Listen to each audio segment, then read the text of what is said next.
अस्सलाम वालेकुम। आज के इस लेक्चर से हम होम्योस्टेसिस के चैप्टर को स्टार्ट कर रहे हैं और इस वीडियो के अंदर हम होम्योस्टेसिस का एक ओवरव्यू करेंगे, यानी समझने की कोशिश करेंगे कि होम्योस्टेसिस एक्चुअल में क्या है और ये क्यों ज़रूरी है हमारी बॉडी के लिए इतना। सो होम्योस्टेसिस की डेफिनेशन से स्टार्ट करते हैं। Homeostasis is the maintenance of body internal condition और एनवायरनमेंट। होम्योस्टेसिस एक ऐसा प्रोसेस है जिसके ज़रिए हमारी बॉडी की जो इंटरनल एनवायरनमेंट है वो मेंटेनेंस हालत में रहती है, वो सेम सिचुएशन में रहती है। ठीक है, होम्योस्टेसिस वर्ड का मतलब भी यही बनता है। Homeo mean same, stasis mean standing still. So internal condition की बात हो रही है। सो इंटरनल कंडीशन को सेम रखना, स्टिल रखना, सेम सिचुएशन में रखना होम्योस्टेसिस प्रोसेस का काम है। So it is basically a type of dynamic equilibrium. Equilibrium जानते हैं आप, जब कोई चीज़ सेम सिचुएशन में रहती है। और डायनेमिक का मतलब क्या है कि जब किसी चीज़ पर काम हो रहा है फिर भी वो चीज़ सेम सिचुएशन में है तो वो डायनेमिक इक्विलिब्रियम में आ जाएगा। So homeostasis is the type of dynamic equilibrium. So example के जरिए समझने की कोशिश करते हैं इंटरनल कंडीशंस कौन कौन सी हैं और वो कैसे मेंटेन रहती हैं by the process of homeostasis. So सबसे पहली एग्जांपल हम कोर बॉडी टेम्परेचर को देख लेते हैं। हमारी बॉडी का जो टेम्परेचर है क्या है, 37 degree centigrade. Core body temperature की मैं बात कर रहा हूँ, यानी जो अंदर का है, जो ऑर्गन्स के इर्द गिर्द का है, वो क्या होता है 37 डिग्री सेंटीग्रेड। अब ये 37 डिग्री सेंटीग्रेड ही रहता है। अगर ये ज़्यादा होगा तो हमारी बॉडी को नुकसान होगा इसका, अगर ये कम होगा तो हमारी बॉडी को नुकसान होगा। तो इसको मेंटेन करना किसका काम है, होम्योस्टेसिस का काम है। और ये क्यों 37 डिग्री सेंटीग्रेड पर ही रहेगा, इसको भी इसी लेक्चर के अंदर हम डिस्कस करेंगे। इसके अलावा अगर हम पीएच को देखें तो पीएच का जो लेवल है वो आपकी बॉडी के डिफरेंट बॉडी पार्ट्स या सिस्टम्स के अंदर डिफरेंट हो सकता है, बट जहाँ पर वो जो है वो वही रहना चाहिए। अगर पीएच लेवल वहाँ पर कम ज़्यादा होगा तो आपके एंजाइम्स ठीक से काम नहीं कर पाएंगे, आपकी बॉडी को नुकसान होगा। कैसे, अभी हम देखेंगे। इसके अलावा ग्लूकोज को देख लें, ग्लूकोज का लेवल हाई होगा तो आपको बीमारी लगेगी, लो होगा तो आप में कमज़ोरी आएगी। इसके अलावा amino acid, fats, vitamin, minerals, ये ऑप्टिमम रेंज में रहने चाहिए, ना कम होने चाहिए ना ज़्यादा होने चाहिए। इसके अलावा आपकी बॉडी के अंदर रिस्पायरेटरी गैसेज जैसे कि ऑक्सीजन होगी, कार्बन डाइऑक्साइड, इनकी जो रेंज है, लिमिट है, वो मेंटेन रहनी चाहिए। ज़्यादा होगी तो नुकसान, कम होगी तो नुकसान। तो इनको मेंटेन करना भी होम्योस्टेसिस का काम है।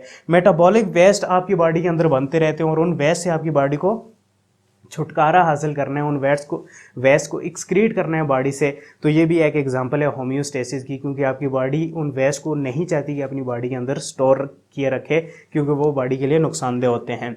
इसके अलावा अगर आप वाटर को देख लें तो वाटर कंटेंट एक नैरो लिमिट में रहना चाहिए आपकी बॉडी के अंदर, ना बहुत ज़्यादा होना चाहिए ना बहुत कम होना चाहिए। उसके भी बॉडी के ऊपर इफेक्ट पड़ेंगे, क्या होंगे अभी हम देखेंगे। इलेक्ट्रोलाइट्स यानी जो आयंस वगैरह होते हैं वो भी सेम लिमिट में रहने चाहिए। ब्लड प्रेशर एक एग्जांपल आ जाती है इंटरनल कंडीशन की, और ब्लड प्रेशर एक नैरो लिमिट में रहना चाहिए, जो नॉर्मल रेंज है उसमें रहना चाहिए। ज़्यादा होगा तो नुकसान, कम होगा तो नुकसान। तो ये कुछ एग्जांपल्स हैं होम्योस्टेसिस, जिनकी इंटरनल कंडीशन में जो हमारे पास कुछ एग्जांपल्स आ जाती हैं जिनकी होम्योस्टेसिस बॉडी के अंदर होती रहती है। तो इसको ज़रा डायग्रामेटिकली समझने की कोशिश करते हैं कि क्यों ये होम्योस्टेसिस ज़रूरी है। होम्योस्टेसिस समझ तो लिया हमने कि क्या है, बॉडी की जो इंटरनल एनवायरनमेंट है उनको सेम लिमिट में रखना, उनकी मेंटेनेंस करते रहना, ये होम्योस्टेसिस का काम है। अब ये ज़रूरी क्यों है। सपोज यहाँ पर मैंने एक टिश्यू ड्रा कर रखा है और एक सेल को मैंने बड़ा कर लिया ताकि कुछ प्रोसेसेस को हम अच्छे से समझ सकें। सो ये एक सेल है, सेल के अंदर आप जानते हैं कुछ बायोलॉजिकल प्रोसेसेस हो रहे होते हैं जिन्हें हम मेटाबॉलिज्म बोलते हैं। मेटाबॉलिज्म में हो क्या रहा होता है कि सबस्ट्रेट प्रोडक्ट में कन्वर्ट हो रहा होता है, चाहे वो ब्रेक डाउन हो रही हो या सिंथेसिस हो रही हो, यानी कैटाबॉलिक प्रोसेसेस हों या फिर एनाबॉलिक प्रोसेसेस हों, इन दोनों को कंबाइनली मेटाबॉलिज्म में हम लेते हैं। सो सबस्ट्रेट प्रोडक्ट में जब भी कन्वर्ट होगा उसके लिए एंजाइम की ज़रूरत पड़ेगी। एंजाइम बायोलॉजिकल कैटलिस्ट होते हैं, किसी भी रिएक्शन को स्पीड अप करते हैं। तो अगर एंजाइम नहीं होंगे तो वो रिएक्शन बॉडी के अंदर नहीं होगा। अब आप जानते हैं कि एंजाइम्स जो हैं उनकी स्पेसिफिक स्ट्रक्चर होती है और स्ट्रक्चर का बहुत रोल होता है उनके फंक्शन में। अगर वो स्ट्रक्चर सेम होगी या वो स्ट्रक्चर फाइन होगी, ठीक होगी, तो वो एंजाइम अच्छे से काम करेगा। अगर स्ट्रक्चर में डिसरप्शन आ गई, स्ट्रक्चर अगर चेंज होगी तो वो एंजाइम ठीक तरीके से काम नहीं करेगा।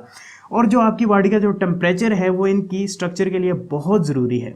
अगर आपकी बॉडी का टेम्परेचर 37 डिग्री सेंटीग्रेड है तो ये एंजाइम अच्छे से काम करता रहेगा। डिग्री सेंटीग्रेड, ठीक है, एंजाइम अच्छे से काम करेगा। अगर टेम्परेचर राइज करेगा, 40 अबव जाएगा, तो ये एंजाइम जो है इसकी स्ट्रक्चर में चेंज आ जाएगी। स्ट्रक्चर में चेंज होगी तो ये सबस्ट्रेट को प्रोडक्ट में कन्वर्ट नहीं कर पाएगा। अगर आपकी बॉडी के अंदर मेटाबॉलिज्म स्टॉप हो जाएगा डेफिनेटली, अगर टेम्परेचर हाई होगा। तो अगर मेटाबॉलिज्म स्टॉप होगा तो आपकी बॉडी की जो लाइफ है जो वो ही स्टॉप हो जाएगी, क्योंकि सारी लाइफ जो है इन्हीं मेटाबॉलिक प्रोसेसेस पर डिपेंड करती है। सो टेम्परेचर बहुत ज़रूरी है कि 37 डिग्री सेंटीग्रेड पर ही रहे। अगर राइज हो गया तो एंजाइम की स्ट्रक्चर डीनेचर हो जाएगी और एंजाइम काम करना छोड़ेगा और ये प्रोसेसेस स्टॉप हो जाएंगे। अगर हम बात करेंगे 37 डिग्री सेंटीग्रेड से टेम्परेचर नीचे जा रहा है तो कैसे नुकसान होगा। जब टेम्परेचर नीचे जाएगा तो इनकी मोबिलिटी, एंजाइम मोबाइल इतना नहीं होगा, यानी इसकी मूवमेंट स्लो हो जाएगी और ये प्रोसेसेस बहुत स्लो डाउन हो जाएंगे और आपकी बॉडी को एनर्जी की हर वक्त ज़रूरत रहती है। जब ये प्रोसेस स्लो होंगे तो डेफिनेटली फिर भी आप सर्वाइव नहीं कर पाएंगे। फिर पीएच की अगर हम बात करें तो आप जानते हैं एंजाइम बड़े स्पेसिफिक होते हैं कि उन्होंने कौन सी पीएच पर काम करना है। सो अगर वो मुनासिब पीएच उन्हें नहीं मिलेगी तो वो काम नहीं कर पाएंगे और डेफिनेटली सबस्ट्रेट से प्रोडक्ट नहीं बन पाएगा। तो ये भी एंजाइम पर बहुत इंपॉर्टेंट इम्पैक्ट डालती है पीएच। सो पीएच का मेंटेन रहना भी बहुत ज़रूरी है। सो टेम्परेचर और पीएच कैसे मेंटेन रहेंगे? By the process of homeostasis. अगर टेम्परेचर की बात करें स्पेसिफिकली तो इसे हम थर्मो रेगुलेशन बोलते हैं, जिनको डिटेल से आगे हम लेक्चर में जैसे जैसे जाएंगे ये सारी चीज़ें कवर करेंगे। इसके अलावा बॉडी के अंदर आप जानते हैं सेल के अंदर माइटोकॉन्ड्रिया होता है। माइटोकॉन्ड्रिया जो है पावर हाउस ऑफ सेल है, जहाँ पर रिस्पायरेशन हो रही होती है, यानी फूड की ब्रेक डाउन हो रही होती है और एनर्जी रिलीज हो रही होती है, जो एनर्जी यूज़ होती है सेल में। सो ग्लूकोज उसके लिए बहुत ज़रूरी है। आप जानते हैं ग्लूकोज एनर्जी एक रिच कंपाउंड है या मालिक्यूल है जिसको तोड़ के बॉडी एनर्जी बनाती है, सेल एनर्जी बनाता है। सो ग्लूकोज की ऑप्टिमम लेवल बॉडी के अंदर बहुत ज़रूरी है और ग्लूकोज को तोड़ने के लिए ऑक्सीजन भी बहुत ज़रूरी है रिस्पायरेशन में। तो इनका ऑप्टिमम लेवल भी बॉडी के अंदर बहुत ज़रूरी है और जैसे मेंटेन करना होम्योस्टेसिस का काम है।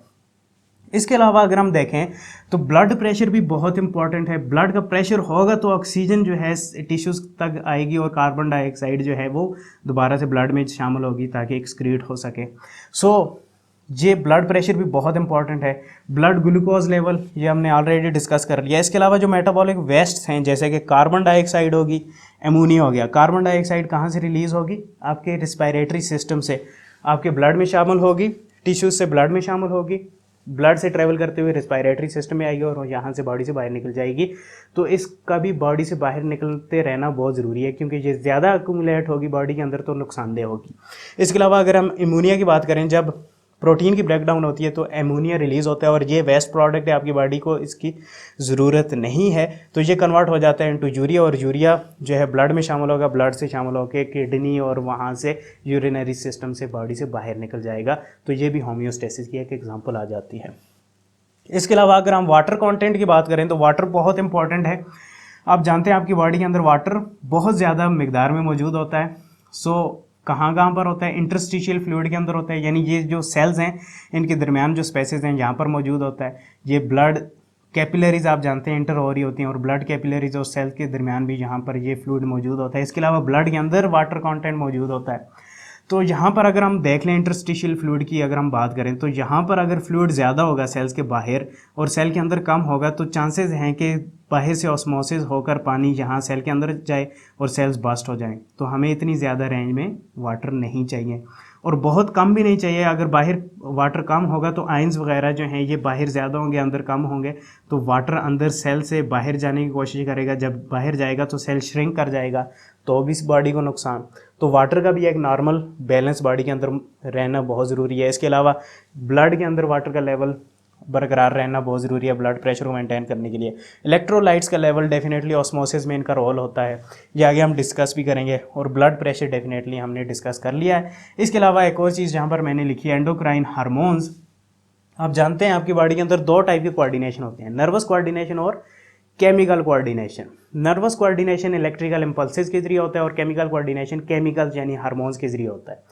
तो ये जितने भी प्रोसेसेस हो रहे होते हैं टिश्यूज़ लेवल पर जाकर मोस्ट ऑफ द टाइम इनको कंट्रोल करना एंडोक्राइन हार्मोन्स का काम होता है। यानी ये हार्मोन्स आते हैं उस स्पेसिफिक जगह पर जाकर सेल्स को सिग्नल देते हैं और सेल्स फिर होम्योस्टेसिस कर रहे होते हैं डिफरेंट चीज़ों की।